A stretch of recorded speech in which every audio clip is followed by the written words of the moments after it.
Viper. Hello. So, top three. Racing at 200 miles an hour on the high banks at Daytona is very dangerous, especially in a Daytona prototype when night falls and visibility is limited. Thanks Justin Bell there, 24-hour Le Mans winner.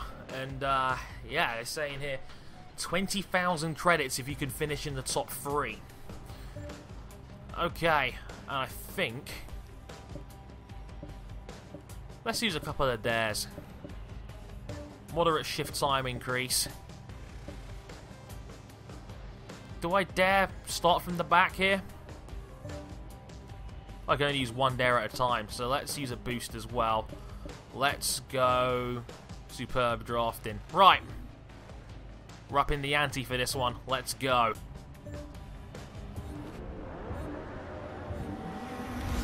Because actually, I was actually able. I did actually notice the gear shift difference there. Oh yeah, it's a huge difference, that extra quarter of a second. My God, I underestimated that. I didn't think it would be that big a deal. I was wrong. Let's see how 6% more grip helps me. Oh yeah, this is much better.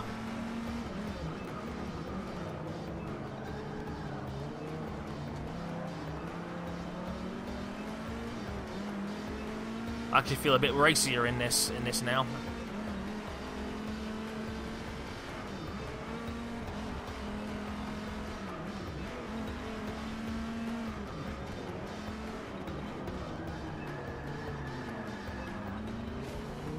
Well, I'm surprised how easy I lost the front end there.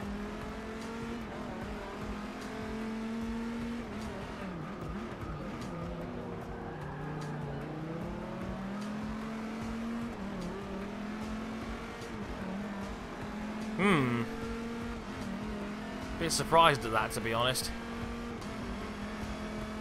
I don't really like how this car handles, to be honest with you.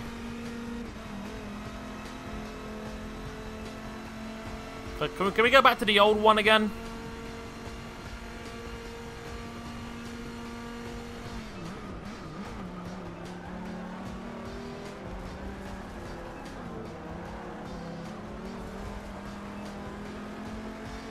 The chicane got nailed. And I still have no idea what the best line through this oval part is. But we're now in 4th place, so who cares? Getting close to the red line now, 170 miles an hour here.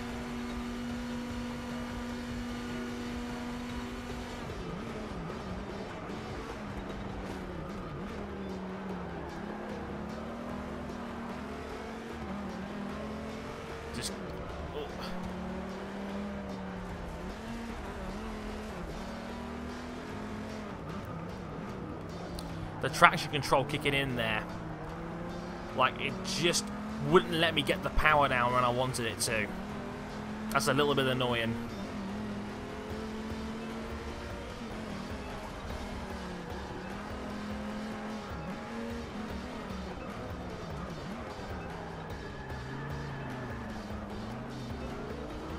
Why do I slide out of that hairpin so bad?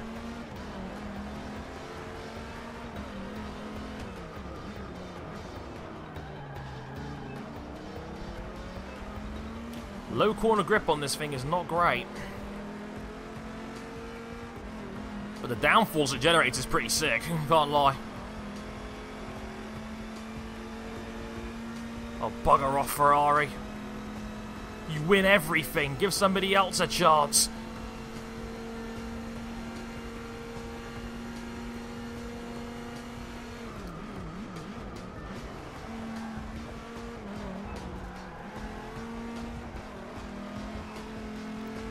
Oh, nailed that chicane though. Look at that. Left them for dead coming out of there.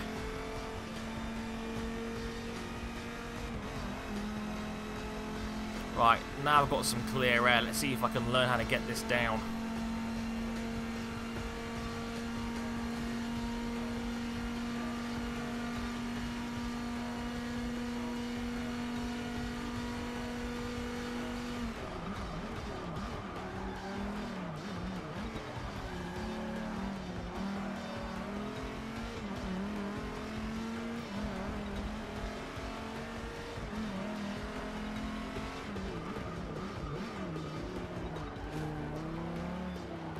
Funny enough, being a Daytona newbie, I did actually watch like the first 6 hours or so of the 24 Hours of Daytona this year, funnily enough. Watched it with a few mates of mine, Tom, Racing Mad, you may know him as the F1 Racing Mad, Scott Woodwiss from Downforce Radio, Ryan King was another guy, can't remember who the other one, I watched it a bit. It was just nice to catch up, you know, because I haven't spoken to Scott properly in a long time, funnily enough.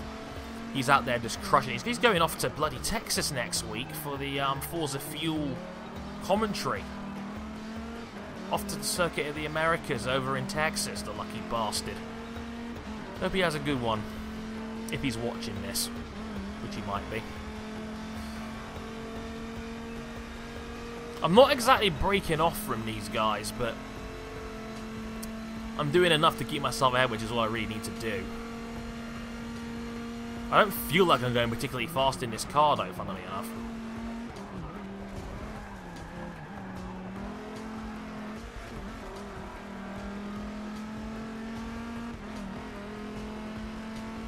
But it's effective, so what can I say? I don't like this car very much. I just don't like the way it handles. I don't like its low cornering grip. So it's grip through low speed corners. Its mechanical grip isn't that great for a GT car, but it's getting the job done, so I can't complain too much.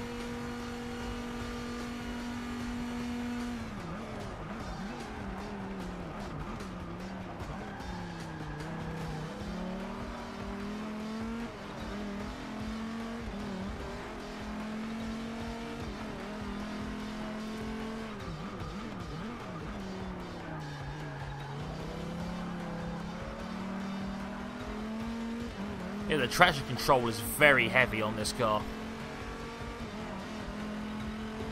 It will not let you put its power down if it thinks you're going to spin.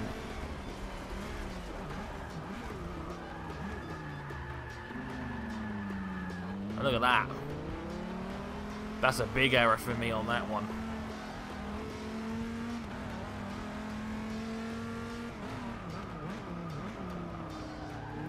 I wouldn't mind trying this car without the driver aid on, just to see if it handled any different. Whether it's skids, whether it's just my driving style doesn't really work with it. I'm not sure which, to be honest with you, but I'm kind of done trying to complain about the damn car, to be honest with you. Like, I'm trying to avoid doing that if I can help it. Daytona at night is a blast, though. Don't know if I mentioned that before yet.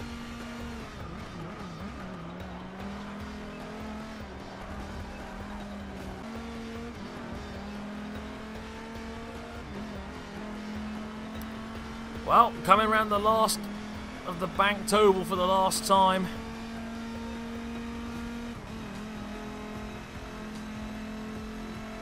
Still looks kind of weird seeing it from this cockpit view, but yeah, wow, I'm exhausted. Like nearly 50 minutes of sheer GT driving. It's crazy. But there we go. Finished. 56,000 credits. 13,000 XP. So we're up to level 12. Oh my god. There's a Ferrari 250 GTO, and that's the probably I think it's the most expensive car in the game, apart from the Lotus E23. Let's spin. Look at that! A signature pack, 150,000 credits worth of mods. That should be excellent. Right, that'll come in handy later on. 5 boosts as well, which is quite rare. And 12,000, so 13,000 XP for Dodge as well. Phew! I'm shattered after all of that driving. I'm going for a lie down.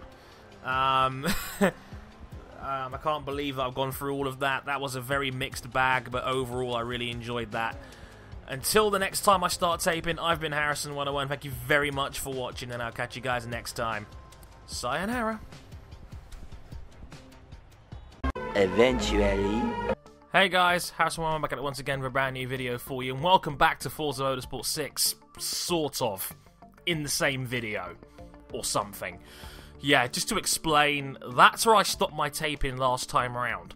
So it's kind of weird having 2 tape-ins cross into the other one here. I just felt like that on its own, that wouldn't have made a good enough episode. So, yeah, sorry about that for any minor confusion. But, yeah, I'm going to sit down and record a whole heap more of this goddamn game. And I can't wait. Off air, I did I leveled up another 2 levels. So let's quickly spin these 2 prizes. You got 1 million credits here in the middle as a jackpot. Hey! Get in there! 1 million credits again! About time we got a bit of luck there. Fantastic. Excellent. Right. And the level 14 spin, we've got a Koenigsegg Aguera in the middle as the grand prize. Let's see if we get something big here. Oh, and a Dodge Viper 2008 and 110,000 credits. Thank you very much. We'll have that. So, we got a couple of bonus credits. Also, coming soon on YouTube, there will be a YouTube special Indy 500 race featuring me and a bunch of prominent other YouTube personalities. And I actually put it to you guys on Twitter, at Harrison101HD, for you guys to choose which Indy car I would use for the upcoming race. As you may know, there is 10 IndyCar licensed cars available in this year's game. You have Scott Dixon for Chip Ganassi. You have Will Power for Team Penske. You have Joseph Newgarden for Carpenter Fisher Hartman Racing. Over on the Honda side, you have Marco Andretti. You have Ryan Hunter-Ray, James Jakes, James Hinchcliffe, Justin Wilson, rest in peace, Graham Rahal, or as Brendan calls him, Graham Bayhall, and Takuma Sato. Now, I put it to you guys for a vote, and the winner was James Hinchcliffe. So we'll be buying his car right about now. So, yeah, I'm looking forward to this. Can't wait to do it. So I'll be representing the mayor of Hinchtown in an Indy 500 race very, very soon. So stay tuned for that. I can't wait for that one. So, yeah. There's me buying James Hinchcliffe's Indy car right now. So representing the Schmidt-Peterson Motorsport team. He's the leader of that team, alongside James Jakes. 2015 Honda number 5 Schmidt-Peterson Motorsports Indy car. Yeah, boy. Looks fantastic. Shame wasn't the gold livery, but back to the career mode, and let's take on race 3 of 6 of the US Tour, the Indianapolis Motor Speedway race on the US Tour. Let's go. And for this, obviously, we'll get back in the Nissan Team Forza Fairlady Z. I didn't even realise they actually had fireworks come out during the intro. That's pretty crazy. Alright, so we have a super rare 100% affinity boost. We might use that later on. Pristine draft. It is Indianapolis, after all. Is it the oval circuit, though? I don't know. Manufacturer back in. We'll go with that. It's the Grand Prix circuit. Okay, we'll see what happens. Yeah, I'll take the payout instead. Not really a good fit for drafting. Okay, let's go. Indianapolis. Now, is this the Grand Prix circuit as in the IndyCar Grand Prix circuit for the road course? Or is it the old school Grand Prix circuit, I wonder? I guess we'll find out quickly. And we're off.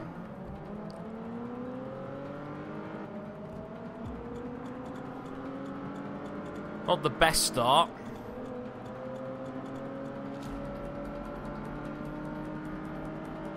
Oh, it is the modern day IndyCar version of the Grand Prix circuit.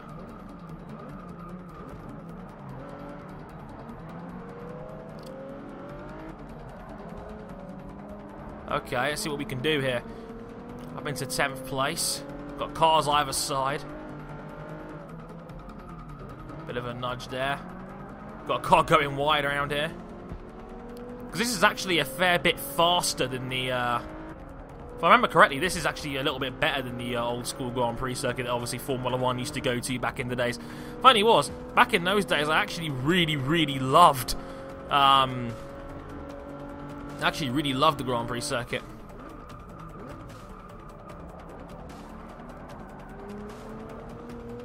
A little bit wide, but we made the move stick. We're up into 5th place already.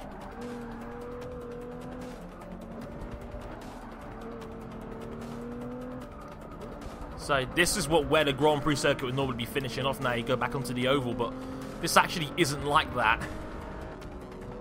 It's a weird layout, to be honest with you.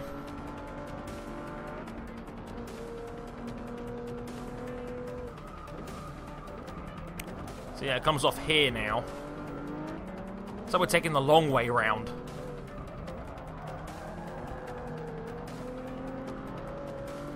And then we go back onto the oval for the finish. Pretty short run down to the finish line too. Trying to get a draft here now as we come up towards 3rd place. We've left the rest of the field behind here. 2nd place is looking quite slow.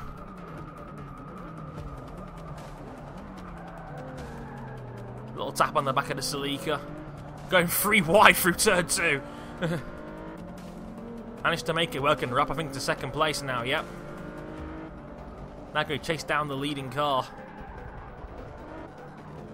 Personally, I still can't believe this is actually a relatively short circuit, but it's still a 2-minute lap in these cars. God. To be honest with you, I can't wait to get to some of the faster stuff, because obviously this is going to be a bit of a grind getting through this first chapter. But obviously it's only going to get better down the stretch.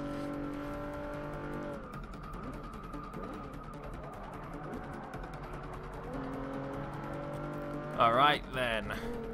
Is that Mitsubishi Eclipse there in front of me? Obviously we're much faster coming through this twisty part of the track. It is an Eclipse. That is very old school. You'll never guess where I saw one of those the other day while watching Judge Judy on television. It's like my guilty pleasure TV show when I get up in the morning. Like, in the morning, it's it's Judge Judy and then Jeremy Kyle and ITV+1. I know I'm a terrible human being.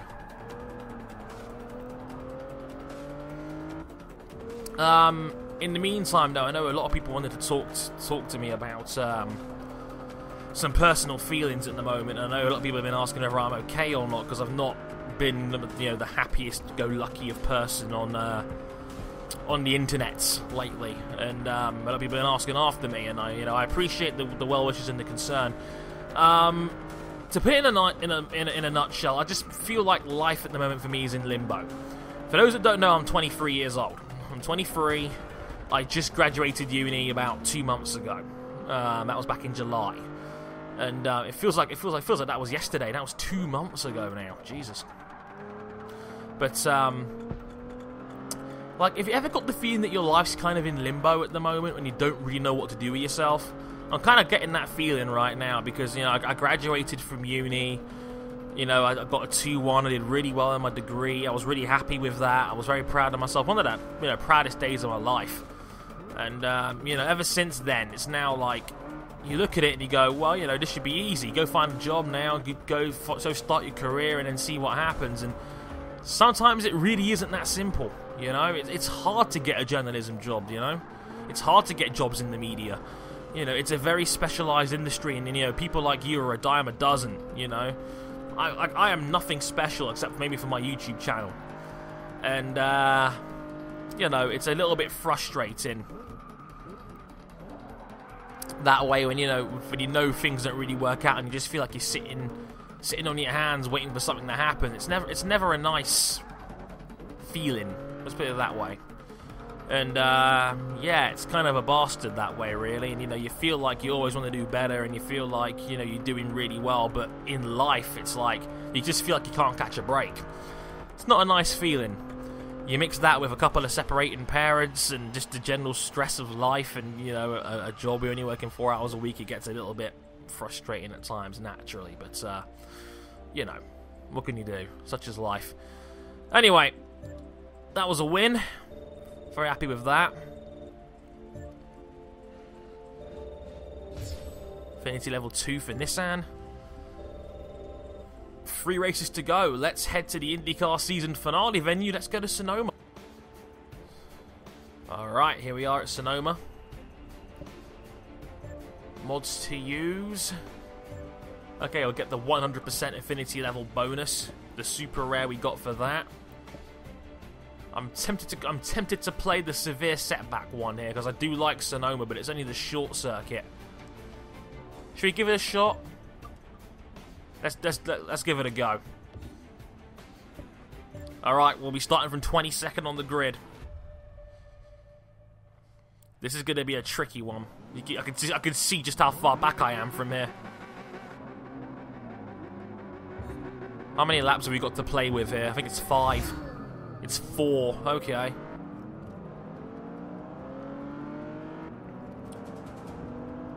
You know I like challenging myself every once in a while, so let's see if we can do it.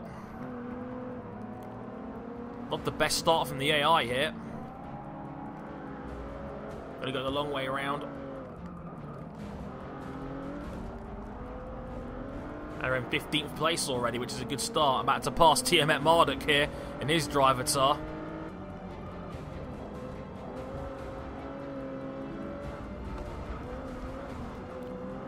Okay, that's Ben taken care of.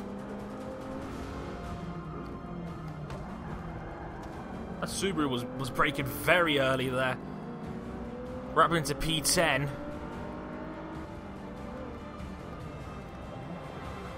We're on the outside, we're going 3 wide through that corner there, but we actually managed to make it work. Got the perfect pass as well, which is nice for the old Forza Hub points. We're into 8th place already, and this car's going very wobbly through here. Bit of a side swipe, but we're going really well through this twisty part of the track towards the end. And we're up into 5th place.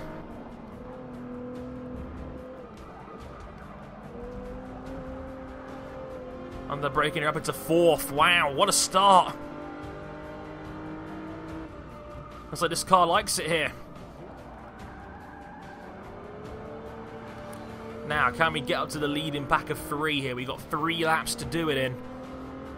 And it's looking quite good so far. This car seems to like it here. It likes the undulation. It likes the faster corners.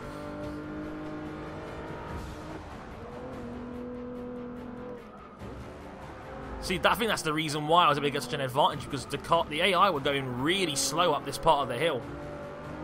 And it looks like they're fighting with themselves up there. A lot of argy-bargy going on up front.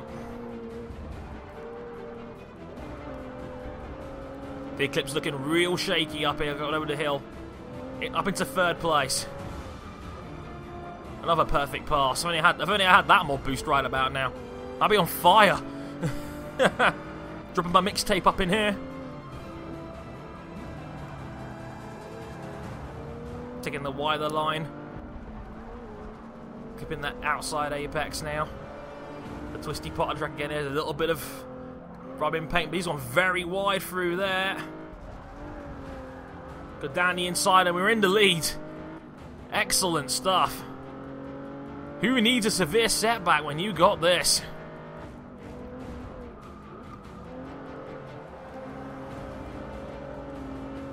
I will gladly take that. Wow. Did not think it would be that straightforward to take the lead. They're not going away just yet. I think once I settle down again, I think they will. I feel like Scott Dixon at the moment, and you know what Dixie's like. Once he takes the lead of an IndyCar race, he's gone. Like just like colossal amounts of fuel saving and everything.